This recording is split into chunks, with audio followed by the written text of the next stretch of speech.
தாவேக்காரனுங்க.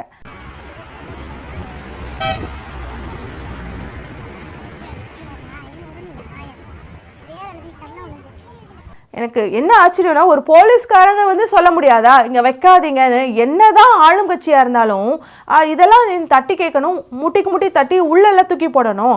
இவனுங்க என்ன நினச்சிட்டு இருக்காங்க அப்படின்னா, எங்கள் கட்சியிலேருந்து அரசமைச்சிட்டாங்க, கவர்மெண்ட் ஃபார்ம் பண்ணிட்டாங்க அப்படின்னா போலீஸ் ஸ்டேஷனும் என்னதே, ஸ்கூலும் என்னதே அப்படின்னு நினப்பு. உங்கள் கட்சியிலிருந்து ஜெயிச்ச எம்எல்ஏக்களை கொண்டு பிரதிநிதித்துவத்துடன் கொண்டு அவங்க ஆட்சி அமைச்சிருக்காங்களே தவிர உங்களுக்கு எதுவும் எழுதிலாம் கொடுத்துடல. புரியுதா?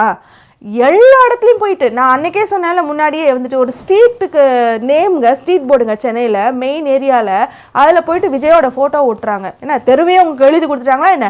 ரோட்டில் படுத்துட்டு ஒருத்தர் உருண்டு போராட்டம் பண்ணிகிட்டு இருக்கான், ஏதோ பண்ணிகிட்டு இருக்கான், போலீஸ் அம்மா வந்து பிடிச்சிச்சு. இதெல்லாம் வந்து ஆட்சி அமைச்சது உடன் இப்போ வந்து எந்த கண்ட்ரோலுமே இல்லை, போலீஸுமே எந்த கண்ட்ரோலும் பண்ணுறது இல்லைன்னு நினைக்கிறேன். அதான் போலீஸ் ஸ்டேஷனுக்கு மேலேயே பேனர் விற்கிறாங்க அப்படின்னா நாளைக்கு ஸ்கூலில் இருக்கிற அந்த தேசிய கொடியை இறக்கிட்டு உங்கள் கட்சி கொடியை ஏற்றுவாங்க.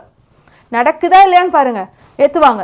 எங்களுக்கு முதல்ல கட்சி கொடி தாங்க பெருசு அப்படின்னு ஏற்றுவாங்களா இல்லையா? ஸ்கூல் கிரவுண்டில் இனிமேல் வந்துட்டு அந்த மேடை போட்டு திருமணம் நடத்துறது இல்லை மற்ற ஃபங்க்ஷன் லைக் கபடி போட்டி அது மாதிரிலாம் நடத்துகிறதெல்லாம் நடத்த ஆரம்பிப்பாங்க. எந்த பெர்மிஷனும் ஸ்கூல்கிட்ட வாங்க மாட்டாங்க, கவுன்சிலர்கிட்ட வாங்க மாட்டாங்க, யார்கிட்டையும் போகிறதில்ல.